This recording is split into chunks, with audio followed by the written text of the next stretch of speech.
The Golden Goose by the Brothers Grimm.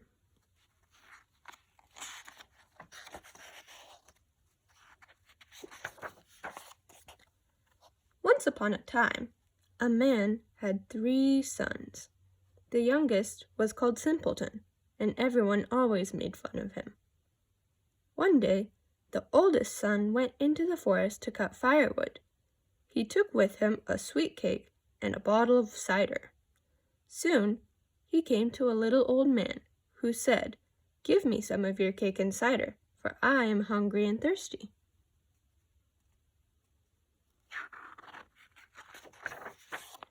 But the young man said, "If I do that, I will not have enough for myself."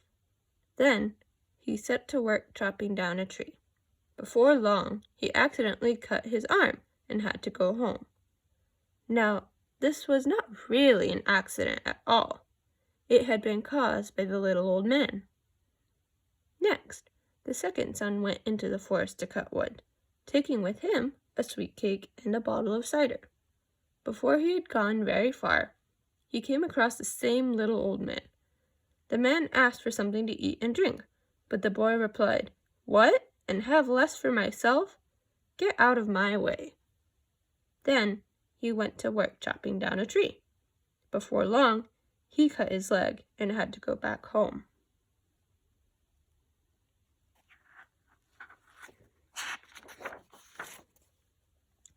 Now Simpleton wanted to try his luck at chopping down trees. But his father shook his head, saying, "You would be wiser to stay away from things you do not understand." Simpleton kept pleading until he was finally allowed to go. He took with him a bottle of stale cider and some cake that had been baked in the ashes. Soon, he came upon the little old man, who asked for some food and drink.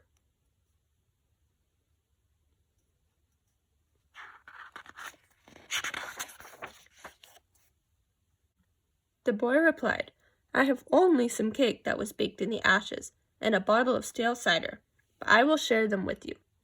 As they ate, they found that both the cake and the cider became sweet. When they had finished, the old man said, "Since you have been good to me, I will repay you with a kindness." Then he pointed to an old tree and said, "If you cut down that tree, you will find something inside." Then he disappeared. Simpleton took his axe and chopped down the tree. Inside the hollow trunk was a goose whose feathers were made of pure gold. At once, the lad picked up the goose and went to an inn, where he planned to spend the night. Now the landlord happened to have 3 daughters, and each one wanted to pluck out one of the goose's golden feathers. When Simpleton left the room, the eldest reached out to pluck a feather, but as soon as she touched the goose, she stuck fast. No matter how she tried, she could not get free from the goose.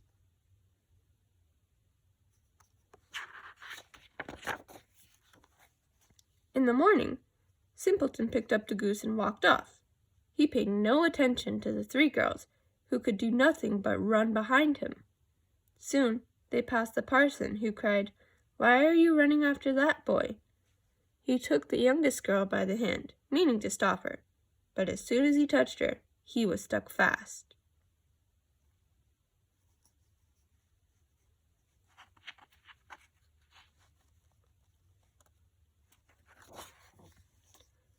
Then the parson's helper saw his master running by, and he cried, "Wait, parson!" As he spoke, he touched the parson's sleeve and was immediately stuck fast.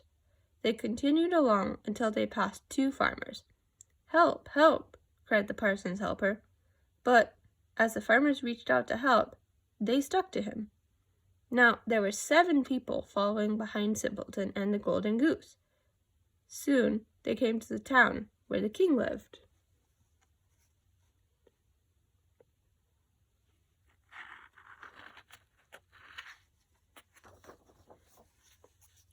It so happened that the king had a daughter who did not know how to laugh. So the king declared that anyone who could make her laugh could marry her. Just then, Simpleton passed by the king's palace. The princess looked out the window and burst into laughter. Now the king did not like the idea of having someone named Simpleton for a son-in-law, so he began to think up difficult tasks for Simpleton to do.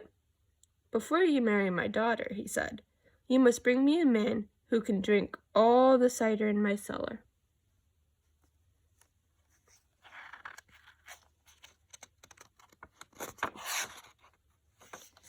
At once, Simpleton went out into the forest, thinking that the little old man might be able to help him.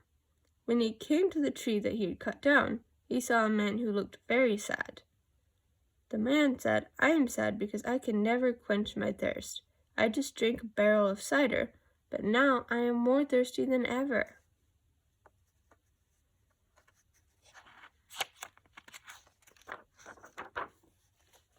Then Simpleton said, "Follow me, and I will help you."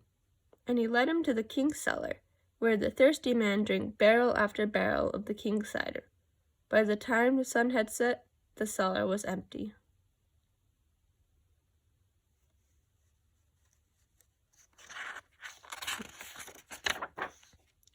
When Simpleton went to claim the princess, the king said, "Now you must find me a man who can eat a mountain of bread."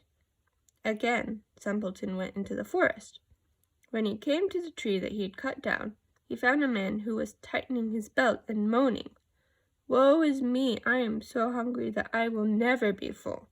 I have just eaten 1,000 rolls, but I am more hungry than before."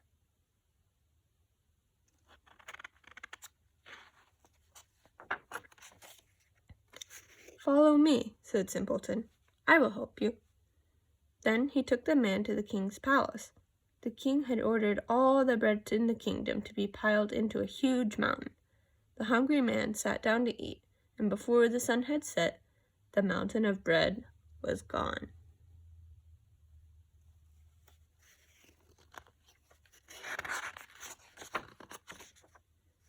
Now the king told Simpleton, "Before you marry the princess, you must find me a ship that can sail on land as well as in the water."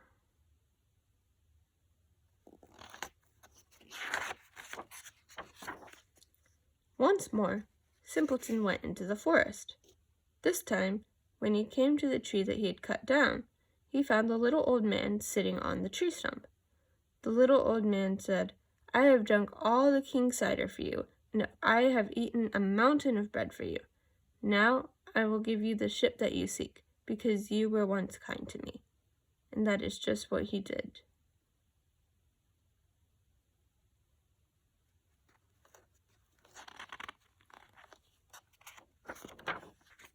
So it came to pass that Simpleton married the princess. When the king died, Simpleton received the entire kingdom to rule, and he and the princess lived happily for the rest of their days. The end.